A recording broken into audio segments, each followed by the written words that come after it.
የጎንደር ዩኒቨርሲቲ በሀገሪቱ አምስተኛ የሆነውን የካንሰር ሕክምና መስጫ ማዕከልን ጨምሮ ከ4 ቢሊዮን ብር በላይ የሆነ ወጪ ያስገነባቸውን 22 የተለያዩ ፕሮጀክቶችን አስመርቋል። እነዚህ ፕሮጀክቶችም በጤና፣ በትምህርት፣ ግብርና፣ በኢንፎርሜሽን ቴክኖሎጂና በመሰረተ ልማት ዘርፎች ላይ ያተኮሩ ናቸው። ፕሮጀክቶቹ መካከል የካንሰር ጨረር ሕክምና መስጫ ማዕከል፣ የኦክሲጅን ማምረቻ ፕላንት እንዲሁም የሰው ሰራሽ እግር ማምረቻ ይጠቀሳሉ። ዩኒቨርሲቲው ያስመረቃቸውን ፕሮጀክቶች በስፍራው ተገኝታ የተመለከተችው ሪፖርተራችን ምስሊያሽም ተጨማሪ አላት። እንከታተላት።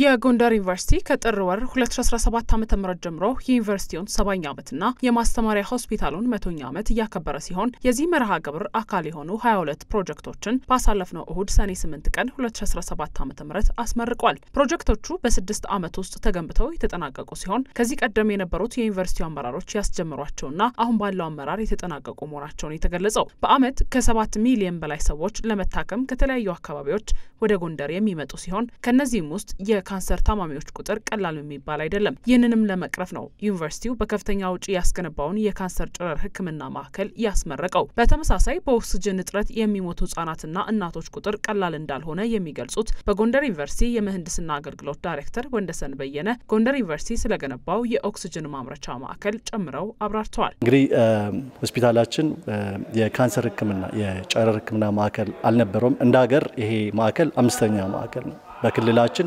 የመጀመሪያው ማዕከል። ሌላው የኦክሲጅን ማምረቻ ማዕከላችን ነው። ይሄ ቀደም ሲል ምንድነው ሆስፒታላችን የሚያደርገው ከአዲስ አበባና ከአቅራቢያው ነበረ ኦክሲጅን በሲሊንደር ገዝተን የምናቀርበው። ካለፈው አመት ጀምሮ የሜዲካል ኦክሲጅን ሜዲካል ኤርና ቫኪዩም ፕላንት ማዕከል አቋቁመን ማምረት ጀምረናል። እንዲሁም በአጠቃላይ ማዕከሉ ወደ 9 የኦክሲጅን ማምረቻ ነው ያሉት። 3ቱ ለፊለር ለሲሊንደር መሙያ የምንጠቀምባቸው ናቸው። በአሁኑ ሰዓት በ24 ሰዓት ውስጥ ከ300 እስከ 350 ሲሊንደር እያመረትን እንገኛለን። በተጨማሪም ከተመረቁት ፕሮጀክቶች መካከል የሰው ሰራሽ እግር ማምረቻ ማዕከልና የፈሳሽና የደረቅ ቆሻሻ ማስወገጃ ማዕከሎች ተጠቃሽ ናቸው። ከዩኒቨርሲቲው ከሆስፒታል የሚወጡ የደረቅና የፈሳሽ ቆሻሻዎች የሚያስከትሉት ጉዳት ከፍተኛ እንደነበር የገለጹት የጎንደር ዩኒቨርሲቲ ፕሬዝዳንት አስራት አጸደወይን ዩኒቨርሲቲው ያስገነባው የማጣሪያ ማዕከል እነዚህን ችግሮች እንደሚቀርፍ ነው ያነሱት። እንዲሁም በክልሉ በጦርነት በመኪና አደጋና በተለያዩ ምክንያቶች እግራቸውን ያጡ በርካታ ሰዎች እንዳሉ የጠቀሱት ፕሬዝዳንቱ ዩኒቨርሲቲው ይህንን ችግር ለመቅረፍ የሚያስችል የሰው ሰራሽ እግር ማምረቻ ማዕከል መገንባቱን ገልጸዋል። ከዚህ በኋላ ከዩኒቨርሲቲው የሚወጣ ፈሳሽም ይሁን ደረቅ ቆሻሻ አይኖርም። ፈሳሽ ቆሻሻው ወደ አንድ ቦታ እንዲገባ ይደረጋል። ፈሳሽ ቆሻሻ ብቻ አይደለም፣ ደረቅ ቆሻሻ ማቃጠያም አለ። ይሄ ደግሞ ለምሳሌ ፕላስቲክ ሊሆን ይችላል። እጅግ አደገኛ ነው ለአካባቢ። እንግዲህ ፕላስቲክ ምን ያህል አካባቢ ሊጎዳ እንደሚችል በቀላሉ የማይበሰብስ በመሆኑ ጉዳቱ እጅግ አደገኛ ነው። ከዚህ አንፃር ከዚህ በኋላ የሚጣል ፕላስቲክ አይኖርም። ሌላው የሰው ሰራሽ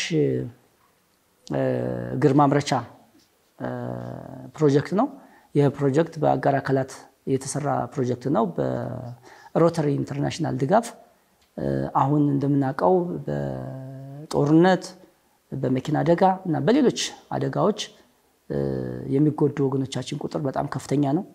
ይሄ ስራ በጀመረ በ2-3 ወር ውስጥ እስካሁን የጀመረው በቅርቡ ነው የጀመረው። ከ80 በላይ ወገኖቻችን ተጠቃሚ ሆነዋል።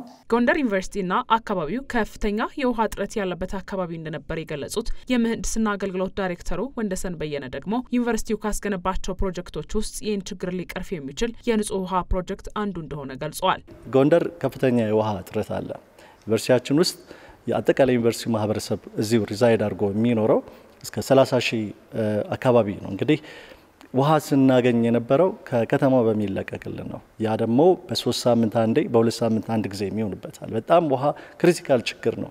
ያንን ችግር የሚቀርፍ ፕሮጀክት ነው የሰራ ነው።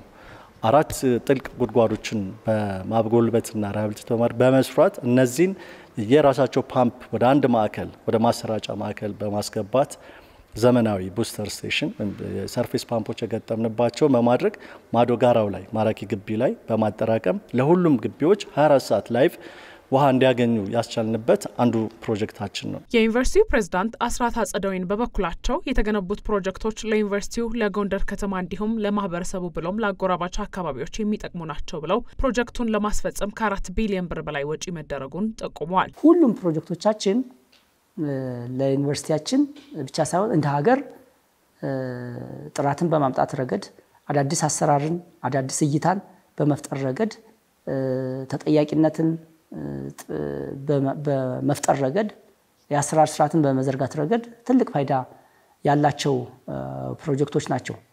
እነዚህ ፕሮጀክቶች እንግዲህ ወደ 17ቱ የሚሆኑት ባለፉት 6 ዓመታት አሁን ባለው አመራር ዘመን የተሰሩ ናቸው።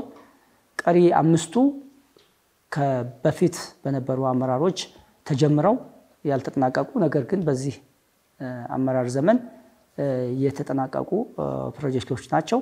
22ቱም ወደ 4 ቢሊዮን ገደማ ይፈጃል። ይሄ ስንል እንግዲህ በተለያዩ አመታት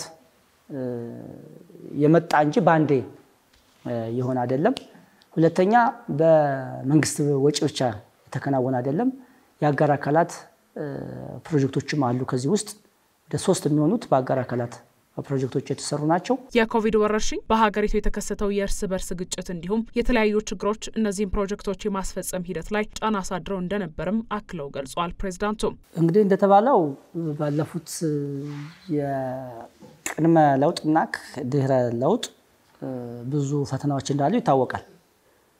አገር አቀፋዊም ፈተናዎች አሉ፣ አካባቢያዊ ፈተናዎች አሉ፣ ዓለም አቀፋዊ ፈተናዎች አሉ። በኮቪድ ብዙ ችግሮችን አስተናግደናል። በለውጡ ከመምጣቱ በፊት ብዙ ፈተናዎች ነበሩ። ከለውጡ በኋላም ብዙ ጎንደርና አካባቢው በወንድማማች ህዝብ መካከል ግጭት ለመፍጠር በሃይማኖት ሰበብ በብሔር ሰበብ ግጭት ለመፍጠር ይሞከሩ የነበሩ ፈተናዎች ቀላል አይደሉም። ይሁን እንጂ አንድ የተማርነው ነገር በችግርም ውስጥ ሆኖ የበለጠ መስራት እንደሚቻል ችግራችን ለመፍታት በአንድ መልኩ እንሄዳለን፣ በሌላ መልኩ ደግሞ ልማታችን እናስቀጥላለን። እነዚህ ፕሮጀክቶች ለማስመረቅ የኢፌዴሪ ርዕሰ ብሔር ታዬ አጽቀሥላሴ የፌዴሬሽን ምክር ቤት አፈ ጉባኤ ያገኘው ተሻገር፣ ምክትል ጠቅላይ ሚኒስትር ተመስገን ጥሩነህ፣ የአማራ ክልል ርዕሰ መስተዳደር አረጋ ከበደ እንዲሁም የጤና ሚኒስትሯ ዶክተር መቅደስ ዳባን ጨምሮ የፌዴራልና የክልል ከፍተኛ የስራ ኃላፊዎች ተገኝተዋል። ስመጥር ባለሙያዎችን እያፈራ የሚገኘው ሆስፒታሉ ከጎንደር ህዝብ ህይወትና ኑሮ ጋር የተሳሰረ ስለመሆኑም ርዕሰ ብሔሩ ታዬ አጽቀሥላሴ የተናገሩ ሲሆን ዩኒቨርሲቲው ለሀገሪቱ እንዲሁም ለሰሜኑ ማህበረሰብ ያበረከተው አስተዋጽኦ ከፍተኛ እንደሆነ ገልጸዋል። በመርሃ ግብሩ ጠቅላይ ሚኒስትር አብይ አህመድን ጨምሮ ለፕሮጀክቱ መሳካት አስተዋጽኦ ላደረጉ አካላት እውቅና ተሰጥቷል።